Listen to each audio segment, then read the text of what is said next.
예로부터 우리는 수많은 이야기의 홍수 속에서 살아왔죠. 여기서 나온 개념이 바로 스토리텔링인데요.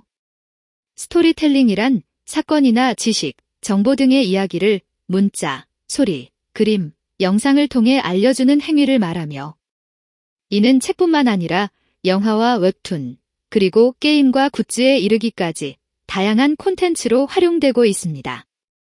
여기서 스토리란 단순히 줄거리만을 뜻하는 게 아니라 하나의 이야기를 다양한 시각에서 바라보고 연관된 사건을 중심으로 재구성하여 스토리텔러 고유의 톤 앤 매너로 설득력 있게 전달하는 것을 말하는데요.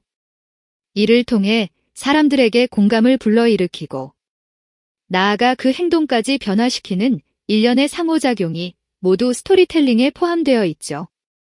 그런 의미에서 스토리텔링의 달인으로 오랫동안 회자되어 온 인물이 있는데요. 바로 아라비안 나이트로 알려진 천일야화 속 등장인물 셰에라자드가 그 주인공입니다. 천일야화는 알라딘과 요술램프, 알리바바와 40인의 도적, 신바트의 모험 등 중동의 아랍 지역에서 구술로 전해진 1001가지의 이야기를 한데 묶은 책인데요. 그 1001가지의 이야기를 액자식 구성이라는 흥미진진한 방식으로 들려주는 인물이 바로 셰에라자드죠. 때는 3세기에서 7세기경. 고대 페르시아 제국을 계승한 사산왕조 시대. 샤 리아르와 샤 자만이라는 두 왕자가 살고 있었습니다. 이후 세월이 흘러 왕이 승하하자 형인 샤 리아르는 아버지의 뒤를 이어 왕위에 올랐고 동생 샤 자만은 제국의 동쪽에 있는 사마르칸트 지역을 다스리게 되죠. 그러던 어느 날 샤 자만은 형의 초대를 받아 왕궁으로 가게 되는데요. 그러던 중 잊고 온 물건이 있어 집으로 돌아간 그는 우연히 아내와 하인의 불륜 현장을 목격했고 이에 분노한 샤 자만은 단숨에 그들을 처단합니다. 이후 형의 왕궁에서 마음을 추스르던 샤 자만은 또 한 번 충격적인 진실을 마주하는데요. 바로 형수와 외간 남자의 미래 장면이었죠. 이에 샤 자만은 샤 리아르에게 이 사실을 알렸고 이내 샤 리아르는 아내의 불륜 정황을 포착해 그들을 처형하죠. 이번 일로 충격을 받은 두 형제는 정처 없이 방랑길에 오르는데 그러던 중 지니와 동거하는 한 미녀와 마주치게 됩니다. 알고 보니 이 여인은 결혼식 날 지니에게 납치당해 이곳까지 끌려온 것이었는데요. 여기서 지니란 이슬람 문화권에 존재하는 마신 혹은 정령으로 지니 중에는 우리가 알고 있는 소원을 들어주는 착한 지니도 있지만 사람들을 잡아먹는 악한 지니도 존재하죠.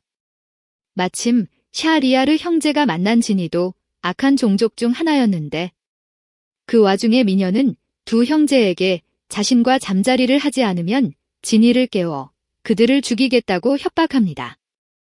이에 둘은 어쩔 수 없이 그녀의 요구를 들어주는데요. 거사를 끝낸 여인은 전리품으로 형제의 반지를 가져갔고 그렇게 모은 반지가 무려 100개나 되었다고 하죠. 이로 인해 두 형제는 세상의 모든 여자가 불륜을 저지를 거라는 일반화의 오류에 빠지는데 그 후 여성 혐오에 시달리던 샤 리아르는 매일 밤 처녀와 결혼하고 다음날 죽이는 일을 반복합니다. 그렇게 하면 세상의 모든 여자들이 불륜을 저지르는 걸 막을 수 있다고 생각했기 때문이었죠. 그 결과 왕국에는 더 이상 처녀들이 남아나질 않았고 이에 왕의 명을 수행하던 재상은 나날이 근심만 쌓여갔는데 그러던 중 재상의 딸 셰에라자드가 왕비가 되길 자처하는데요. 셰에라자드는 선왕들의 역사, 소설, 전설 등 수많은 책을 통달했으며 이야기꾼으로도 명성이 자자했죠. 하지만 왕과 결혼하면 다음날 죽어나갈 것이 자명했기에 재상은 딸을 극구 말리는데 그러나 셰에라자드에게는 계획이 다 있었습니다. 결국 셰에라자드는 샤 리아르와 결혼식을 올렸고 이후 밤이 되자 그녀는 작별 인사를 한다는 핑계로 동생 두냐자드를 침실로 불러들이는데요. 그러자 두냐자드는 셰에라자드에게 이야기를 해달라고 부탁했고 이에 셰에라자드는 특유의 입담으로 이야기를 들려주기 시작하죠. 그러는 사이 아침이 밝아오고 셰에라자드는 가장 흥미진진한 부분에서 이야기를 끊고 마는데 이에 결말이 궁금했던 샤리아르는 이야기를 계속 듣기 위해 셰에라자드를 다음 날까지 살려두기로 합니다. 그리고 밤이 되자 다시 이야기를 들려주는 셰에라자드.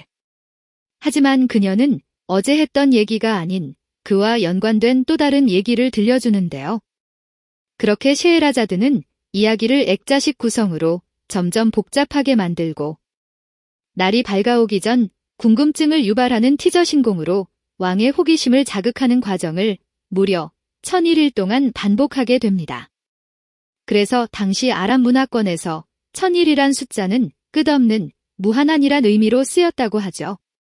그렇게 무한의 시간이 흐르는 동안 샤리아르는 셰에라자드와 사랑에 빠졌고 그 과정에서 여성 혐오도 극복하게 되는데요.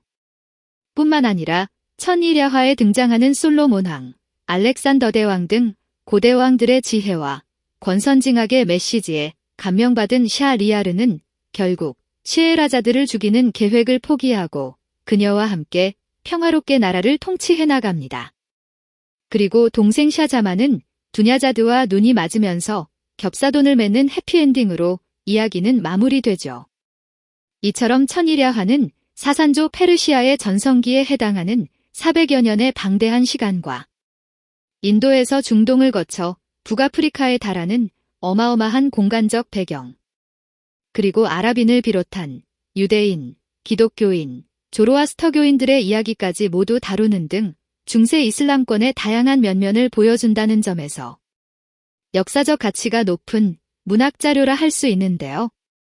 무엇보다 여성의 인권이 제한됐던 시대, 탁월한 스토리텔링의 능력으로 폭군이었던 왕의 트라우마를 치료하고 성군이 되는데 일조한 셰에라자드야말로 스토리텔러의 상징적 인물로 문학사의 귀감이라 할 수 있지 않을까요? 이상 1001야화가 낳은 화술의 달인 셰에라자드에 대해 알아보았습니다.